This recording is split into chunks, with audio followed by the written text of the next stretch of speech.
ခေတ်သစ်ကဘာမှာတာမန်လူတယောက်ဖြစ်တဲ့ကျွန်တော်ဟာသူတော်စင်ရဲ့တစိမ့်တော်12ခုကိုမတော်တဆတွေ့ရှိခဲ့ပါတယ်။ဒါပေမဲ့ဒီစနစ်ကတစ်ခုတည်းကိုပဲရွေးချယ်ခွင့်ပေးခဲ့ပြီးကျန်တဲ့တစိမ့်တွေကိုတော့ဂုဏ်သတင်းရမှတ်တွေနဲ့မှတောဖွင့်နိုင်မယ်လို့ဆိုပါတယ်။တေချာစဉ်းစားပြီးတဲ့နောက်ကျွန်တော်ကုသနိုင်စွမ်းရှိတဲ့မြင်းတစိမ့်တော်ကိုရွေးချယ်ခဲ့ပါတယ်။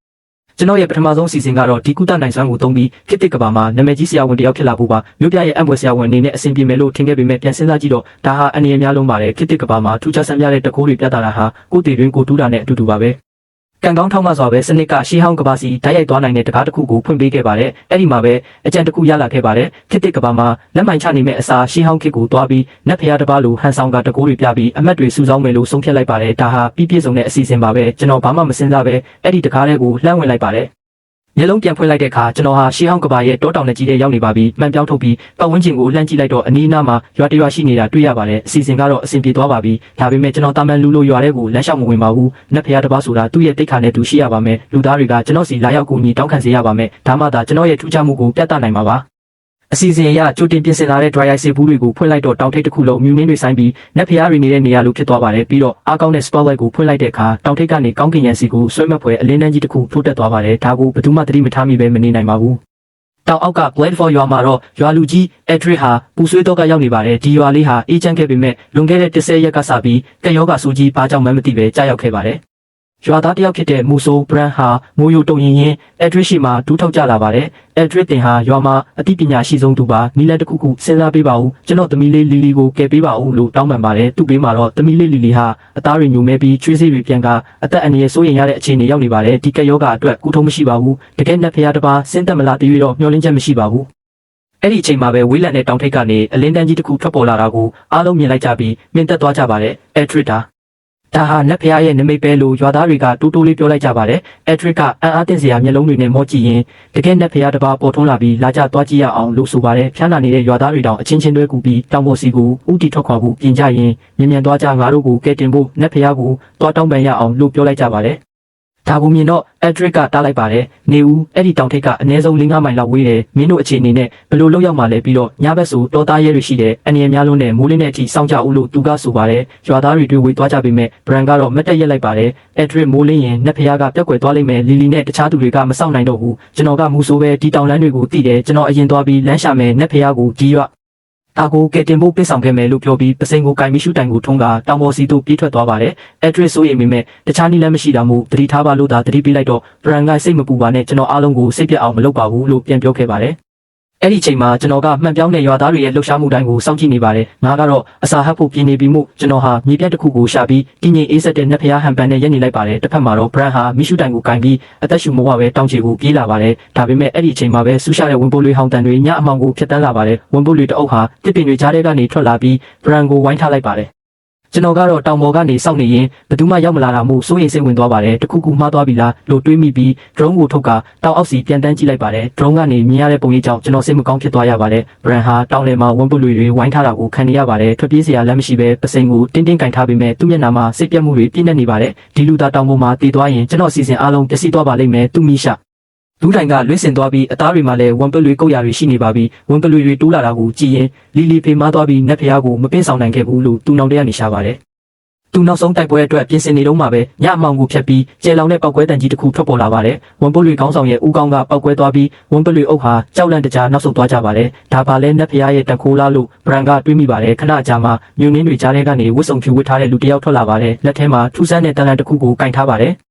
ရုံမာတဲ့တာရဲတွေငါနယ်မြေမှာလာရှုပ်ရဲတလားလို့ပြောလိုက်တော့ဝန်ပုတ်လွေတွေတုံ့လောက်သွားကြပေမဲ့လုံးဝမထွက်ခွာသေးပဲကျွန်တော်ကိုစောင့်ကြည့်နေကြပါတယ်ကျွန်တော်ဘာမှမစင်စားပဲလှမ်းကိုပြန်မြောက်လိုက်ပါတယ်နောက်ထပ်ပောက်ကွဲတန်တစ်ခုနဲ့အတူဝန်ပုတ်လွေတစ်ကောင်လဲကျသွားတဲ့အခါဝန်ပုတ်လွေအုပ်ဟာလုံးဝနောက်ဆုတ်သွားပြီးအမောင်နဲ့ပြက်ကွယ်သွားပါတယ်ဘရန်ဟာလုံးဝယုံကြည်သွားပြီးဒူးထောက်ကြလာကကျေးဇူးတင်ပါတယ်အရှင်သူတော်စင်ကျွန်တော်အသက်ကိုကယ်တင်ပေးလို့ပါလို့ပြောပါတယ်သူစကားမဆုံးခင်မှာပဲကက်ယောဂါကပြန်ထလာပြီးသူလဲကျသွားပါတယ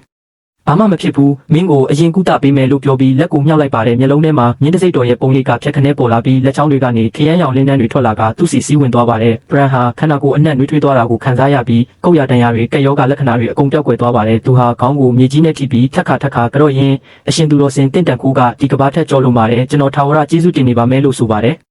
ကျွန်တော်စိတ်ထဲမှာဝမ်းသာနေပေမဲ့မျက်နှာကိုတော့အေးဆက်ဆက်ပဲထားလိုက်ပြီးလူသားညတဲ့ကောင်မှဒီတောင်ပေါ်ကိုဘာကြောက်လာတာလဲလို့မေးလိုက်ပါတယ်အရှင်သူတော်စင်ကျွန်တော်တို့ဟာတောင်အောက်ကပွဲတော်ရွာကရွာသားတွေပါကက်ယောဂါကကျွန်တော်တို့ကိုဒုက္ခပေးနေပါတယ်အများကြီးတိတ်ဆုံးကုန်ပါပြီကျေးဇူးပြုပြီးဂရုဏာထားပြီးကျွန်တော်တို့ရွာကိုကယ်တင်ပေးပါလို့ဘရန်ကတောင်းပန်ပါတယ်ကျွန်တော်ဟာမတိကျိုးကြုံပြုဟန်ဆောင်ရင်မျက်မှောင်ကျုပ်လိုက်ကနတ်ဖျားနဲ့လူသားတွေဟာလမ်းစဉ်မတူကြဘူးလူသားတွေရဲ့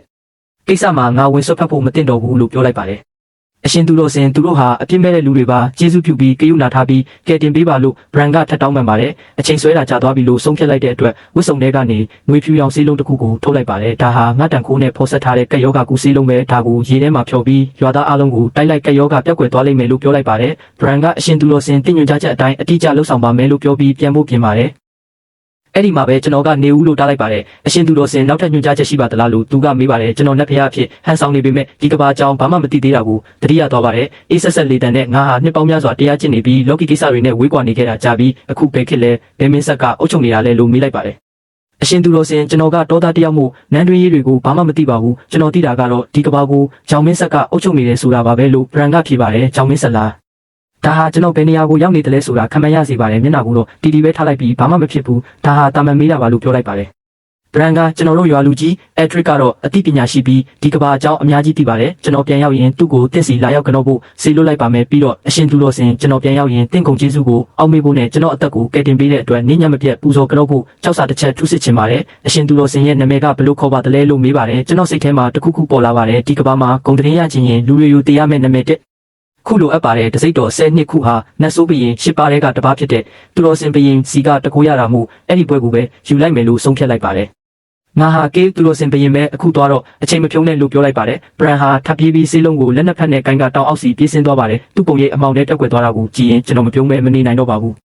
Blood for ရွာမှာတော့ရွာသားတွေဟာတောင်ပေါ်ကိုမျောလင်းချက်အပြည့်နဲ့စောင့်ကြည့်နေကြပါတယ်ခဏကြာမှအဝေးကနေပြေးလာတဲ့ခြေတံတွေကြားလိုက်ရပြီးဘရန်ဟာအမောင်တဲကနေထွက်လာပါတယ်ငါနတ်ဖျားကိုတွေးခဲ့တယ်ဒါကသူပေးတဲ့စီလုံးပဲဒါကိုရေထဲမှာဖြောပြီးတိုက်ရင်ကယောဂပြောက်လိမ့်မယ်လို့သူကပြောလိုက်ပါတယ်အက်ဒရစ်ကရှီတိုးလာပြီးမင်းတီချလားအဲ့ဒါတကယ်နတ်ဖျားလားဒါမှမဟုတ်တောဆောင်းနတ်ကဟန်ဆောင်တာလားလို့မေးမြန်းပါတယ်အက်ဒရစ်နတ်ဖျားကဝန်ပလွေတအုပ်ကိုလက်ဟန်ချီဟတ်တစ်ခုလေးနဲ့ရှင်းပြခဲ့တာပြီးတော့ကျွန်တော်ရဲ့ဒဏ်ရာတွေနဲ့ကယောဂါကိုလည်းချက်ချင်းကုသပေးခဲ့တယ်ကျွန်တော်ကျိန်ဆိုရဲတယ်အဲ့ဒါအမှန်ပဲလို့ဘရန်ကပြောရင်းသူ့အင်ဂျီကိုဖွင့်ပြလိုက်ပါတယ်ဒဏ်ရာတစ်ခုမှမရှိတော့တာကိုမြင်လိုက်ရတဲ့အခါအက်ဒရီရဲ့တန်တရားတွေပျောက်ကွယ်သွားပါတယ်နက်ဖျားတကယ်ပေါ်ထွန်းလာပြီဆိုရင်သူ့စကားကိုငါတို့လိုက်နိုင်ရမယ်လို့ဆိုပြီးရေးစလုံးကြီးတစ်ခုလေးကိုဆေးလုံးထက်ကဖြောလိုက်ပါတယ်တန်းစီချတယောက်တစ်ခွက်ပဲပူမတောင်းနဲ့လို့ပြောလိုက်တဲ့အခါရွာသားတွေဆေးရည်တောက်ပြီးမကြခင်မှအဘဲခန္ဓာကိုယ်တစ်ခုလုံးပုတ်ပါသွားပြီးနာကျင်မှုတွေချက်ချင်းပြက်ကွယ်သွားတာကိုခံစားလိုက်ရပါတယ်တနာရီတွင်းမှာပဲပွဲတော်ရွာကရွာသားအလုံးကယောဂါကနေလွတ်မြောက်သွားကြပါတယ်ရွာသားတွေဟာဝမ်းသာအားရအော်ဟစ်ရင်အဲ့ဒီစီးရီကအံဖွယ်ပဲလို့ပြောဆိုနေကြပါတယ်ဘရန်နက်ဖျားရဲ့နာမည်ကဘာလဲငါတို့ကျေးဇူးတင်စကားနဲ့ပူဇော်တက္ကရာ17နိုင်အောင်တည်ကျင်တယ်လို့မေးကြတဲ့အခါဘရန်ကနက်ဖျားကသူ့ကိုယ်သူတော်စင်ပရင်လို့ခေါ်တဲ့နာမည်ကကေးတဲ့ပြီးတော့ရွာလူကြီးကိုတောင်းပေါ်လာပြီးတွေ့ဖို့ပြောခဲ့တယ်လို့ပြန်ဖြေပါတယ်နက်ဖျားကငါ့ကိုခေါ်တယ်ဆိုရင်ငါကိုယ်တိုင်သွားရမယ်လို့အက်ဒရစ်ကခိုင်မာစွာဆိုလိုက်ပါတယ်နောက်တနေ့မနေ့ရောက်တော့ကျွန်တော်ထုံးစံအတိုင်းစနစ်ရဲ့ဖန်းကိုစစ်ဆေးလိုက်ပါတယ်ကိန်းကနန်းတွေမြင်လိုက်ရတော့ကျွန်တော်မင်းသက်သွားပါတယ်ကစားသမားကေးသည်မြင်းတစိတ်တော်ကိုတောဖွင့်ပြီးပါပြီနောက်ထပ်တစိတ်တော်အတွက်တိုးတက်မှုလုံးတရပြည့်သွားပါပြီဒါကမဖြစ်နိုင်ပါဘူးဘွိုင်းတော်ရွာကတေးသေးလေးပဲဖက်ကဒီလောက်အထိမပြည့်နိုင်ပါဘူးစနစ်ကိုစိတ်နဲ့မေးကြည့်လိုက်တဲ့အခါဂုံတရင်ရမှတ်ဆိုတာသတ်မှတ်ထားတာမဟုတ်ပါဘူးလူသားတွေရဲ့ယုံကြည်မှုအတိတ်နဲ့ကျေးဇူးတင်မှုပြင်းထန်မှုနဲ့သက်ရောက်မှုအတိုင်းအတာပေါ်မူတည်ပြီးတွက်ချက်တာပါလို့စနစ်ကဖြေပါတယ်ဖေဒီလောက်မြန်မြန်တိုးလာရတဲ့အကြောင်းရင်းကိုကျွန်တော်နားလည်သွားပါတယ်Blood for ရွာသားတွေဟာကက်ယောဂါရဲ့အဆုံးစွန်သောစိတ်ပြတ်မှုတွေကိုခံစားခဲ့ရပြီးမှကျွန်တော်စီလုံးနဲ့နက်ဖျားတစ်ခုကြောင့်ကယ်တင်ခြင်းခံခဲ့ရတာပါသူတို့ရဲ့ယုံကြည်မှုကနှဆိုင်ပြီးအကျွမ်းမဲ့ယုံကြည်နေကြတာကိုအခုတော့ကျွန်တော်ရဲ့နက်ဖျားဟန်ပန်နဲ့ပိုကိုက်ညီမဲ့ကျွန်တော်ရဲ့အာနာကိုခိုင်မာစေမဲ့စွမ်းရည်တစ်ခုလိုအပ်ပါတယ်စိတ်ကိုစူးစီးလိုက်တဲ့အခါကြောက်တုံးကြီးတစ်ခုကျွန်တော်စီပြန်လာပြီးတကိုးတွေစီးဝင်လာတာကိုခံစားရပါတယ်အသက်ရှူမှုကိုတည်ငြိမ်စေပြီးတကိုးတွေကိုစူးစီးလိုက်တော့ခြေထောက်တွေမြေကြီးကနေဖြည်းဖြည်းချင်းကျွတ်တက်လာပြီးခန္ဓာကိုယ်တစ်ခုလုံးလေထဲမှာပုတ်ပါစွာပြန်ဝဲနေပါတယ်ဒါဟာလေကိုစီးရတဲ့ခံစားချက်ပဲကျွန်တော်နှလုံးသားဟာအတောင်ပန်ရတဲ့ငှက်တကောင်လိုပျော်ရွှင်နေပါတယ်တောင်ထိပ်တွေကြားထဲမှာလွတ်လပ်စွာပြန်တန်းနေရင်မော်ပန်းလာမှပြန်ဆင်းလာပါတယ်ပြန်တန်းတာကတာမန်လိုဖြစ်သွားပြီးမှကြက်တစိတ်တော်ရဲ့ကျန်တဲ့စွမ်းရည်တွေကိုစမ်းသပ်ဖို့အချိန်ရောက်ပါပြီအနည်းဆုံး6မိုင်လောက်ဝေးတဲ့တောင်ထိပ်တစ်ခုပေါ်ကကြောက်တုံးကြီးတစ်ခုကိုစိုက်ကြည့်ရင်ဒီနေရာကနေအဲ့ဒီကြောက်တုံးကိုရွှေ့နိုင်မလားကြည့်ရအောင်လို့တွေးမိပါတယ်စိတ်ကိုစူးစီးလိုက်တဲ့အခါကြောက်တုံးကြီးဟာဖြည်းဖြည်းချင်းကျွတ်တက်လာပြီးလေထဲမှာတည်ငြိမ်စွာရှိနေပါတယ်ကြက်တစိတ်တော်ရဲ့အကွာဝေးကကျွန်တော်ထင်ထားတာထက်အများကြီးပိုဝေးပါတယ်အချိန်ကိုထပ်ဆန်းကြည့်တဲ့အခါလျှက်စစ်စကူလာစကော်ဒါလောက်ပဲရှိတာကိုတွေ့ရပါတယ်နားလည်သွားပါပြီကြက်တစိတ်တော်ဟာအကွာဝေးနဲ့တိကျမှုမှာထူးချွန်ပေမဲ့အချိန်ကတော့အားနည်းချက်ပါပဲဒါပေမဲ့လည်းတကိုးတွေမရှိတဲ့ရှေးဟောင်းကဘာမှာတော့ဒါဟာအကျွမ်းမဲ့အာဏာပါပဲ အဲ့ဒီအချိန်မှာပဲတောင်အောက်ကနေခြေတံတွေကိုကြားရပါတယ်မင်းညကဘရန်ဟာသပင်ဖြူဖြူနဲ့အဖိုးကိုတယောက်ကိုခေါ်လာတာကိုတွေ့လိုက်ရပါတယ်အဲ့ဒါရွာလူကြီးဖြစ်ရပါမယ်ကျွန်တော်ချက်ချင်းလေထဲကိုပြန်တက်လိုက်ပြီးသူတို့နားရောက်တော့လေထဲမှာပဲပြန်ဝဲနေလိုက်ပါတယ်ဘရန်နဲ့အက်ဒရစ်တို့တောင်ထက်ရောက်တော့မှင်းသက်သွားကြပြီးဒါဟာတကယ်နဲ့ဖျားပဲလို့တွေးမိကြပါတယ်အရှင်ကြီးကျွန်တော်ကဘရန်ပါရွာလူကြီးအက်ဒရစ်ကိုတင်စီလာရောက်ကျွန်တော်ကိုခေါ်လာတာပါလို့ဘရန်ကပြောပါတယ်ဟန်ဆောင်နေစရာမလိုပါဘူးလို့ပြောပြီးအက်ထရစ်ကိုအေးဆက်ဆက်ကြည့်လိုက်ကအခုပဲခစ်လဲငါတို့ဘယ်နေမြေထဲရောက်နေတာလဲလို့မေးလိုက်ပါတယ်အရှင်သူတော်စင်ဒါဟာချက်ရှမ်းဆုံးမင်းဆက်ရဲ့တတိယနှစ်ပါကျွန်တော်တို့ဟာမြစ်တောင်ဘက်ကဖြင်းချမ်းစီရင်စုထဲမှာရှိပါတယ်လို့အက်ထရစ်ကဖြေပါတယ်မြောက်ပိုင်းဆုံးမင်းဆက်ရဲ့အထွတ်ထိပ်ကာလချမ်းရွေတတိယနှစ်ဧကရရန်ကြုံနှန်းဆန်နေပြီးတိုင်းပြည်အေးချမ်းနေတဲ့အချိန်ပေါ့ငါနောက်ဆုံးလူသားတွေကြားလှည့်လည်ခဲ့တုန်းကဟန်မင်းဆက်နဲ့ဒီဆုံမင်းဆက်ကြားဘယ်နှစ်ကြာသွားပြီလဲလို့မေးလိုက်တော့အက်ဒရစ်ကမှင်းသက်သွားပြီးဟန်မင်းဆက်ကနှစ်ပေါင်း1000ကျော်ကြာသွားပါပြီကဘာကြီးကမှတ်မိလို့မရအောင်ပြောင်းလဲသွားပါပြီလို့မြင်မြန်ဖြေပါတယ်မျက်လုံးမိတ်ပြီးပြန်ဖွင့်လိုက်တာနဲ့နှစ်ပေါင်း1000ကြာသွားတာကိုတွေးမိတော့အက်ထရစ်ကအရှင်သူတော်စင်ကငါတို့ကဘာကိုရည်ရွယ်ချက်တစ်ခုခုနဲ့ပြန်လာတာလားလို့မေးတဲ့အခါငါကကောင်းကင်ဘုံရဲ့အလိုတော်အတိုင်းပဲလှည့်လည်နေတာပါလို့ဖြေလိုက်ပါတယ်အရှင်ကြီးတင်မှာအရေးကြီးတဲ့ကိစ္စမရှိရင်ကျွန်တော်တို့ရွာကိုကြွပါလို့ဘရန်ကထက်ထက်တန်တန်တောင်းပန်ပါတယ်မနေ့ကတင်ကြောင်ကျွန်တော်တို့ရွာကဲတင်ချင်းခံခဲ့ရပါတယ်အဲ့ဒီအတွက်ကျွန်တော်တို့ထာဝရကျေးဇူးတင်နေပါမယ်ကျေးဇူးပြုပြီးဘွဲတဘော်ရွာကိုကြွပြီးကျွန်တော်တို့ရဲ့ကျေးဇူးတင်မှုကိုပြသခွင့်ပေးပါလို့ဆိုပါတယ်ကျွန်းတော်ညင်းမလို့လုပ်ပေမဲ့ရှေးဟောင်းကဘာမှာပုံနေစရာမလိုတော့ဘူးဆိုတာကိုတတိယသွားပါတယ်ရွာကိုဆင်းပြီးဒီရှေးဟောင်းနယ်မြေအကြောင်းလေ့လာရင်ငါနာမည်ကိုလည်းဖြန့်ဝေရမယ်လို့တွေးမိပါတယ်ကောင်းပြီမင်းတို့ကဒီလောက်ထိတောင်းပန်နေရင်ငါလိုက်ခဲ့မယ်လို့ပြောလိုက်ပါတယ်လက်ချောင်းကိုဖြက်ခနဲလှုပ်လိုက်တော့ကြက်တစိတ်တော်ရဲ့တကိုးတွေထွက်လာပြီးဘရန်နဲ့အက်ဒရစ်တို့ရဲ့ခန္ဓာကိုယ်ပုတ်ပါသွားကမြေကြီးကနေကျွတ်တက်လာပါတယ်ဘာဖြစ်တာလဲအရှင်သူတော်စင်ငါတို့ပြန်နေတယ်လို့သူတို့အံ့ဩစွာအော်လိုက်ကြပါတယ်မကြောက်နဲ့ငါတကူနဲ့မင်းတို့ကိုတဲဆောင်သွားတာတောင်ပေါ်ကနေဆင်းရတဲ့လန်ခီကိုတက်တာအောင်လုပ်ပါလို့ကျွန်တော်အေးစစ်စစ်ပဲပြန်ပြောလိုက်ပါတယ်10မိနစ်အကြာမှာတော့ဘွဲတဖော်ရွာနီးကိုရောက်လာပါတယ်ရွာသားတွေကအားလုံးကြည့်ကြဦးကောင်းကင်မှာနှစ်ကြီးသုံးကောင်လို့အော်ပြောကြပြီးဖျားကြီး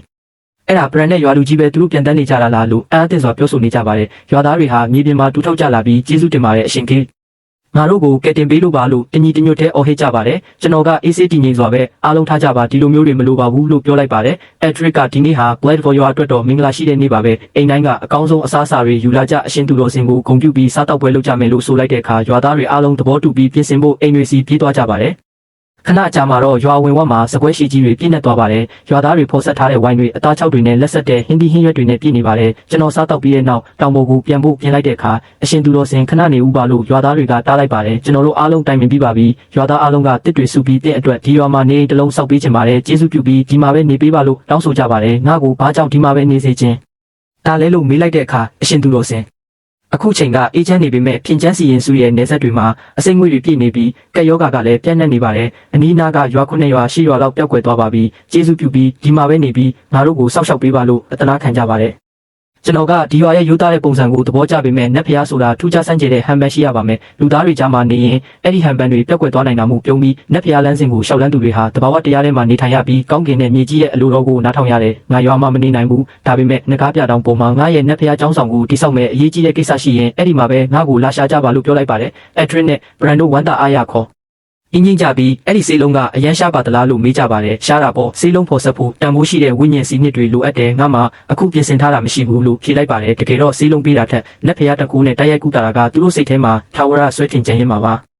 ဒါကြောင့်ဆေးလုံးမရှိရင်တော့ငါတကူနဲ့တိုက်ရိုက်ကူတာပေးနိုင်ပါတယ်အနီးနားကရွာတွေကကယောဂဖြစ်နေသူအားလုံးကိုစုဆောင်းပါမနှက်ဖြန်ဒီအချိန်မှာငါပြန်လာပြီးကူတာပေးမယ်လို့ကတိပေးလိုက်ပါတယ်အဲ့ဒီနောက်မှာတော့ကျွန်တော်ခန္ဓာကိုယ်ဟာအဖြူရောင်လင်းတဲ့တစ်ခုဖြစ်ပြောင်းလဲသွားပြီးငကားပြတောင်စီပြန်တန်းသွားခဲ့ပါတယ်ကျွန်တော်ထွက်သွားပြီးတဲ့နောက်ရွာသားတွေဟာဖျားနာနေသူတွေကိုဘယ်လိုခေါ်လာမလဲဆိုတာတိုင်ပင်ကြပါတယ်အက်ဒရစ်ကငါတို့အသက်ကိုကယ်တင်ပေးတဲ့အရှင်ကြီးကိုဘယ်လိုကျေးဇူးဆက်ရမလဲဆိုတာစဉ်းစားနေတာငါတို့မှသူ့ကိုဆက်သက်ဖို့တန်ဖိုးရှိတာဘာမှမရှိဘူးလို့ညီးတွားတဲ့အခါနတ်ဖျားဆိုတာလောကီပစ္စည်းတွေကိုမလိုဘူးဒါပေမဲ့သူ့နာမည်ကိုဖြန့်ဝေပေးတာကသူ့ကိုဝမ်းသာစေလိမ့်မယ်လို့အကြံပေးကြပါတယ်အက်ဒရစ်ကနတ်ဖျားရဲ့ပုံတူပကြီးကားတွေကိုရေးဆွဲပြီးရွာသားတွေနဲ့အတူအနီးနားရွာတွေကိုဆေလွတ်လိုက်ပါတယ်နောက်တနေ့မိုးလင်းစမှာတော့ဘရန်ဟာသမီးလေးလီလီကိုခေါ်ပြီးသူ့ရောက်ခမနေတဲ့မရှိရွာကိုတွားခဲ့ပါတယ်။ရွာထဲရောက်တဲ့အခါရွာတစ်ခုလုံးပျက်စီးနေပြီးအိမ်များစုဟာမီးလောင်ထားပါတယ်။အဖိုးနဲ့အဖွားအဆင်ပြေရဲ့လားလို့လီလီကမေးလိုက်တဲ့အခါရွာသားတစ်ယောက်ကကက်ယောဂါကြောင့်ရွာသားတွေကဖျားနေတဲ့သူတွေကိုချိန်စာတင်နေဆိုပြီးရွာပြင်ကဖျားเจ้าပြက်ကြီးထဲမောင်းထုတ်ထားတဲ့အိမ်တွေကိုလည်းမီးရှို့ပစ်ခဲ့ကြတယ်လို့ဖြေပါတယ်။ဘရန်တို့သားအဖဖျားเจ้าပြက်ထဲပြေးဝင်သွားတဲ့အခါအကြီးအကဲမရှိနဲ့ရွာသားတွေဟာတေးလူမျိုးပါဖြစ်နေတာကိုတွေ့လိုက်ရပါတယ်အဖေစိတ်မပူပါနဲ့ Black Hole ရွာကနတ်ဖျားရဲ့စောက်ရှောက်မှုကိုခံနေရတဲ့ကက်ယောဂါကငါတို့ကိုမထိနိုင်ဘူးလို့ဘရန်ကပြောလိုက်ပေမဲ့အနီးနားကလူတွေကမင်းဖျားပြီးယူနေတာလားလို့အထင်သေးစွာကြည့်ကြပါတယ် အဲ့ဒီအချိန်မှာပဲမာရှီယာရဲ့ခေါင်းဆောင်ဟာလန်ရောက်လာပြီး Whitefall ရွာရဲ့ကန်ဆိုးမှုတွေကိုဒီကိုယူမလာနဲ့လို့ပြောပါတယ်ဘရန်ကသူတော်စင်ပရင်ကေးရဲ့ပုံတူပကြီးကားကိုထုတ်ပြပြီးနက်ဖျားအကြောင်းရှင်းပြတဲ့အခါဟာလန်ကအံ့အားသင့်သွားပါတယ်မင်းညကမြင်ခဲ့ရတဲ့ရွှေရောင်လင်းတန်းကိုတတိယသွားပြီးမင်းပြောတာအမှန်ဆိုရင်ငါကိုယ်တိုင်လိုက်ကြည့်ရမယ်လို့ဆိုပါတယ်အဲ့ဒီနောက်မှာတော့ဖျားနာနေတဲ့လူနာ30ကျော်ကို Whitefall ရွာစီပို့ဆောင်လိုက်ပါတယ်နိုင်ဝက်ကြာမှာတော့လူနာရီရွာကိုရောက်လာကြပါတယ်။အက်ထရစ်ကသူတို့ကိုကြိုဆိုပြီးအရှင်ကေးကိုစောင့်မျှော်နေကြပါတယ်။နောက်တနားရီလောက်ကြာတော့ကျွန်တော်တောင်ပေါ်ကနေလေထဲကိုပြန်တက်လိုက်ပါတယ်။တောင်အောက်မှာတူးထောက်ပြီးဆူတောင်းနေတဲ့လူအုပ်ကြီးကိုမြင်တော့မရေမိအောင်ထိန်းလိုက်ရပါတယ်။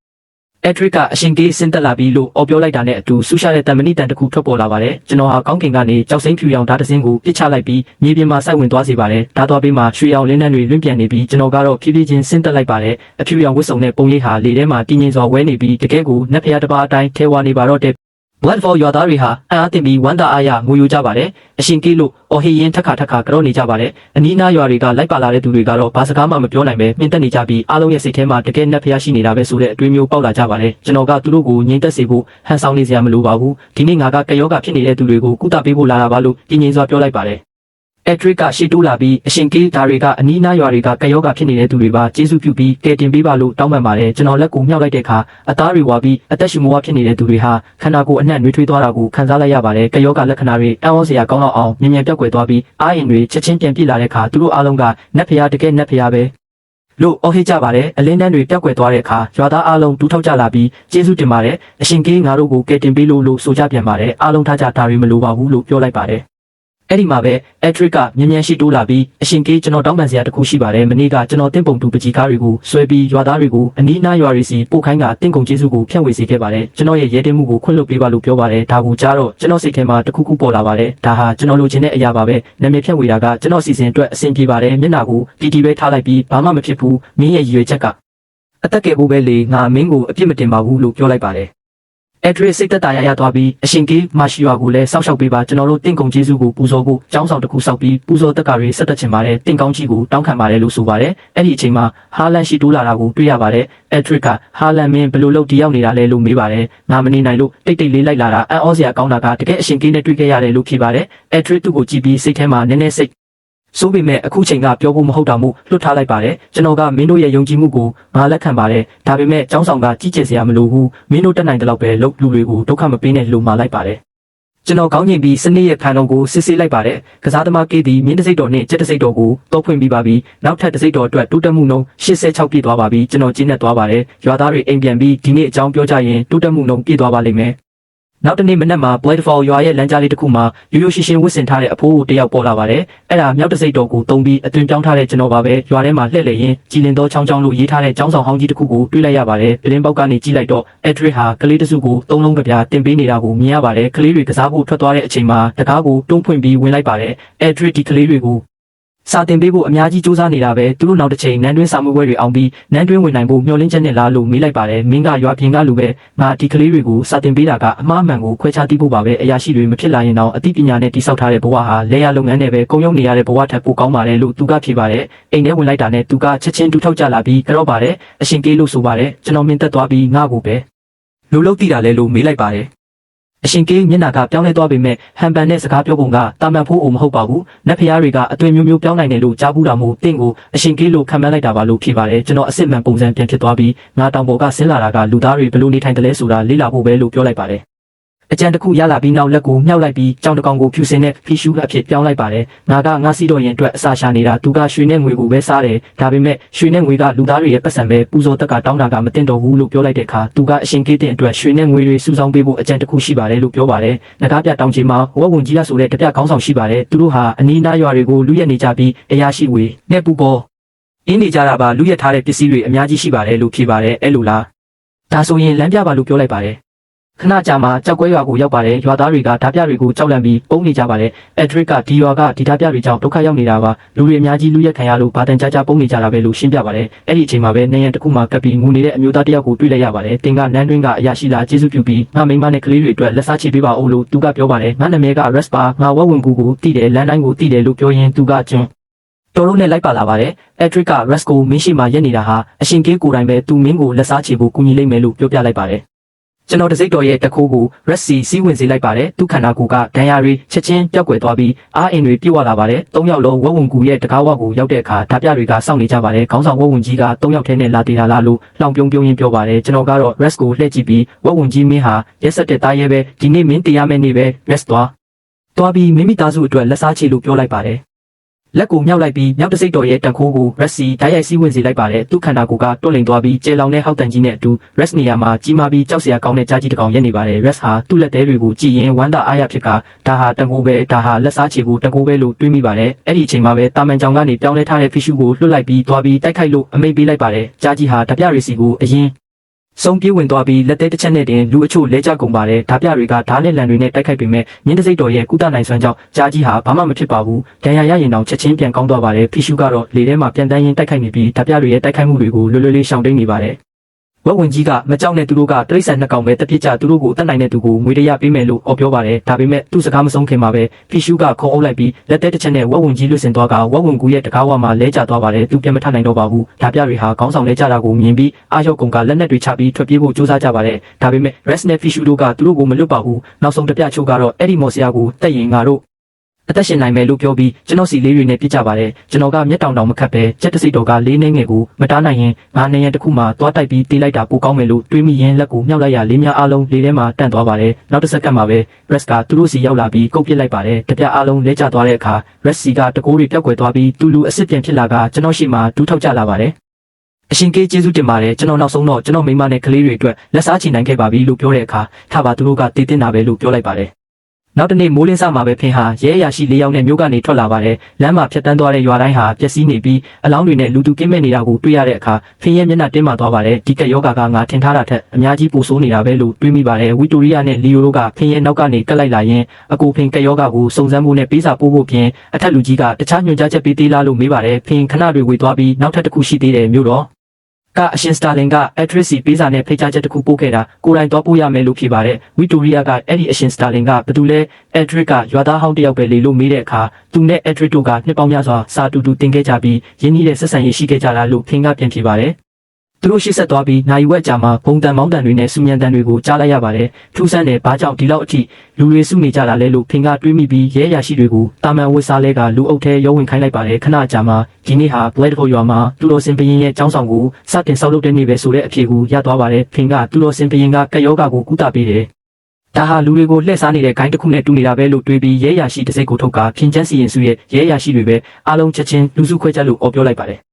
ဘုံတန်တွေတိတ်သွားပြီးရွာသားတွေလှည့်ကြည့်လာတဲ့အခါဖင်ဟာသပင်ဖြူဖြူနဲ့ Edric ကိုတွေးလိုက်ရပါတယ် Edric ကရဲအရာရှိပင်ကြပါပြီဒီနေ့ Blade ရွာကိုဘာကြောင့်လာတာလဲလို့နှွေးထွေးစွာပြုံးပြောပါတယ် Edric မင်းဒီမှာဘာလုပ်နေတာလဲဒါဟာလူတွေကိုလှည့်စားနေတာပဲအခုချက်ချင်းလူစုခွဲမဟုတ်ရင်ငါ့ကိုအပြစ်မတင်နဲ့လို့ဖင်ကပြောပါတယ်ရဲအရာရှိပင်မင်းနားလည်မှုလွဲနေတာပဲလွန်ခဲ့တဲ့ရက်အနည်းငယ်ကအရှင်ကေးဆင်းသက်လာပြီးသူ့တန်ခိုးနဲ့ကယောဂဖြစ်နေတဲ့သူအားလုံးကိုကုသပေးခဲ့တာလို့ Edric ကဖြေပါတယ်ဖင်ပတ်ဝန်းကျင်ကိုကြည့်လိုက်တဲ့အခါရွာသားအားလုံးကျမ်းမာတမာနေတာကိုတွေ့လိုက်ရပြီးအဲ့ဒီသူတော်စင်ဘရင်ဆိုတဲ့သူကတကယ်ပဲကယောဂါကိုကုသနိုင်စွမ်းရှိတာလားလို့တန်လျာဖြစ်သွားကအဲ့လိုဆိုရင်ငါမင်းကိုခဏယုံကြည်လိုက်မယ်ဒါပေမဲ့တရားမဝင်တဲ့လုပ်ရက်တစ်ခုခုတွေ့ရင်ငါဖြေရှင်းမယ်လို့ဆိုလိုက်ပါတယ်လူအုပ်ရဲ့အဆုံးမှာဝီတိုရီယာကလီယိုအကြောင်းပြချက်တစ်ခုခုပေးပြီးထွက်သွားဝုံကူကိုသွားပြီးဝုံကြီးကိုရှာသူ့လူတွေကိုခေါ်ပြီး Blade ရွာကိုတိုက်ခိုက်ခိုင်း Edric နဲ့ဖင်နှစ်ယောက်လုံးကိုတက်ပြရမယ်လို့တိတ်လေးမှာလိုက်ပါတယ်လီယိုထွက်ခွာသွားတဲ့အခါ Edric ကဖင်ကိုဒီနေ့ Blade ရွာမှာပဲတဲခုပြီးမနက်ဖြန်ကယောဂါကိုဆက်ပြီးစုံစမ်းပါအောင်လို့ဖိတ်ခေါ်ပါတယ်ရွာထဲပြန်ဝင်တဲ့လမ်းမှာဖင်က Edric နောက်ထပ်တစ်ခုရှိသေးတယ်ခရိုင်ရရှိကမင်းစီဓာကိုပို့ခိုင်းတာလို့ပြောပြီးစာအိတ်တစ်စောင်ပေးလိုက်ပါတယ် Edric ကစာအိတ်ကိုကြည့်ပြီးမျက်နှာတုံးလုပ်သွားကစာမဖွင့်ပဲဝတ်စုံနဲ့ထည့်လိုက်ပါတယ်ညဘက်မှာစားတော့ပွဲလုပ်ပြီးတဲ့အခါဖင်က Edric ကယောဂါကိုကုသနိုင်တဲ့နည်းလမ်းရှိရင်နန်းတွင်းကိုဘာကြောင့်တရင်မပို့တာလဲလို့မေးပါတယ်ရဲရရှိပင်မင်းနာမလဲဘူးဒါဟာတာမန်စေးမဟုတ်ဘူးဒါဟာအရှင်ကေးရဲ့အံ့ဖွယ်တန်ကိုပဲတေလူမျိုးပေါဖြစ်နေတဲ့သူကိုခဏအတွင်းမှာပြန်ကောင်းလာအောင်လုပ်တာမင်းမြင်ဘူးလားလို့ Edric ကဖြေပါတယ်ဖင်ဟာစကားမပြောနိုင်တော့ပဲညင်သက်သွားပြီးစောစောကမြင်ခဲ့ရတဲ့ကျမ်းမာတန်မာတဲ့ရွာသားတွေကိုသာပြန်တွေးမိနေပါတော့တယ်စားတော့ပွဲပြီးတဲ့နောက် Edric ကအားလုံးကိုနားဖို့နေရာစီစဉ်ပေးပါတယ်ညနေပိုင်းမှာဖင်အိတ်မပြောတာမို့ Edric ကိုရှာပြီးခြံထဲမှာဝိုင်းတောက်ရင်းကဘာကြီးရဲ့အခြေအနေအကြောင်းတိုင်ပင်ကြပါတယ်တိုင်းပြည်အတွက်အလုပ်လုပ်ဖို့နဲ့လူတွေကိုကယ်တင်ပေးဖို့ငယ်စဉ်ကကတိပေးခဲ့ကြတာကိုတတိယကြပေမဲ့ဘဝကတခြားစီဖြစ်ခဲ့ကြတာကိုသူတို့တတိထားမိလိုက်ပါတယ် Edric ဟာအကတိလိုက်စားတဲ့အရာရှိတယောက်ကိုတရားစွဲဖို့စ조사ပေမဲ့ရှုံးနိမ့်ခဲ့ပြီးယာရုကနေထွက်ခွာခဲ့ရတာပါအရှင်စတာလင်ကတော့ယာရုတိုးပြီးအရာရှတီကြီးဖြစ်လာပါတယ် Edric အခန်းထဲပြန်ရောက်တော့နောက်ဆုံးတော့စာကိုဖွင့်ဖတ်လိုက်ပါတယ် Edric ကိုယ်တိုင်ဖတ်ရန် ထင်ချမ်းကပယံပရာဖြစ်နေပြီးနန်းတွင်းကလည်းအကတိလိုက်စားမှုတွေပြည့်နေပြီးငါ accuracy အမှားအမှန်ကိုအမှန်တိုင်းတင်ပြခဲ့ပေမဲ့ညှင်းပယ်ခံခဲ့ရတဲ့မနှလုံးသားအေးဆက်သွားပြီးငါယာတုကနေထွက်ခွာပြီးအိမ်ပြန်ဖို့ဆုံးဖြတ်လိုက်ပြီးငါတငယ်ချင်းဟောင်းတွေကိုတတိယမိတဲ့ကျေးဇူးပြုပြီးငါတို့အဲ့ဒီနှစ်တွေအကြောင်းပြောနိုင်အောင်လာခဲ့ပါဦးလို့ရေးထားပါတယ်။ address စာဖတ်ပြီးတက်ပြင်းချကကောင်းပြီးတငယ်ချင်းဟောင်းအတွက်ငါနောက်ဆုံးတစ်ချိန်သွားတွေ့မယ်လို့ဆိုလိုက်ပါတယ်တစ်ဖက်မှာတော့လီယိုဟာဝက်ဝင်ကူကိုရောက်ပေမဲ့မြင့်တက်သွားပါတယ်။အရင်ကကြီးကျယ်ခဲ့တဲ့ဓာတ်ပြစခန်းဟာပျက်စီးနေပြီးဓာတ်ပြအလောင်းတွေနေရာအနှံ့ရှိနေပါတယ်။လီယိုကြောက်လန့်တကြားနောက်ဆုတ်ကကြောက်ကွဲရွာတဲ့ပြန်ဝင်လာပါတယ်။သူ့ခါမှရှိတဲ့တမ်မနီတစိတ်ကိုမြင်တာနဲ့ Rex ကသူဟာခရိုင်ရာရှိဝေးရဲ့လူဖြစ်မှန်းချက်ချင်းရိပ်မိလိုက်ပါတယ်။ Rex ကစိတ်ဆိုးတာကိုဖုံးကွယ်ရင်းရဲရာရှိမင်းဝေးကြီးကလာတာပဲကျေးဇူးပြုပြီးငါအိမ်မှာနားပြီးလက်ဖက်ရည်ပူပူတောက်ပါအိုးလို့ဖိတ်ခေါ်လိုက်ပါတယ်အိမ်ထဲရောက်တော့လီယိုက Rex အဲ့ဒီဓာပြတွေဘာဖြစ်ကုန်တာလဲလို့မေးပါတယ် Rex ကရဲရရှိလွန်ခဲ့တဲ့ရက်နှဲငယ်ကဝစ်စုံဖြူဝတ်ထားတဲ့နတ်ဖျားတစ်ပါးကြားကြီးတစ်ကောင်နဲ့ဖီရှုတစ်ကောင်နဲ့ဝက်ဝင်ကူစီသွားခဲ့တာခဏကြာမှတောင်ပေါ်ကနေအော်ဟစ်တန်တွေကြားရပြီးအခုစခန်းကအဲ့လိုဖြစ်သွားတာပဲလို့ဖြေပါတယ်လီယိုကနတ်ဖျားနဲ့ဖီရှုဆိုတာမရှိဘူးမြင်မြင်တာမှားတာမဟုတ်ဘူးလားလို့မေးပေမဲ့ Rex ကကျွန်တော်တို့သိကြပါတယ်နတ်ဖျားရဲ့တက်ခိုးကကြီးကျယ်ပါတယ်လက်ဟန်ချင်းဟန်တစ်ခုတည်းနဲ့ရွှေရောင်လင်းတန်းတွေထွက်လာပြီးဓာပြတွေသူ့ကိုမရှင်နိုင်ဘူးလို့ပြောပါတယ်Rex အပြင်ထွက်ပြီးရွာသားတွေကိုဒါဟာခရိုင်ရာရှိဝေရဲ့သူရှုဖြစ်ရမယ်မင်းတို့သူ့ကို6လန့်ကြာငါ Bladefall ရွာကိုသွားပြီး Edric နဲ့အရှင်ကေးကိုတတိပေးမယ်လို့ပြောလိုက်ပါတယ်အိမ်ထဲမှာရှိတဲ့လီယိုကရွာသားတွေသူ့ကိုဖမ်းပြီးခြေထောက်တွေချိုးပစ်မယ်လို့ပြောနေတာကိုကြားလိုက်ရတဲ့အခါမျက်နှာဖြူလျော်သွားပြီးရွာပြင်စီပြေးထွက်သွားပါတယ်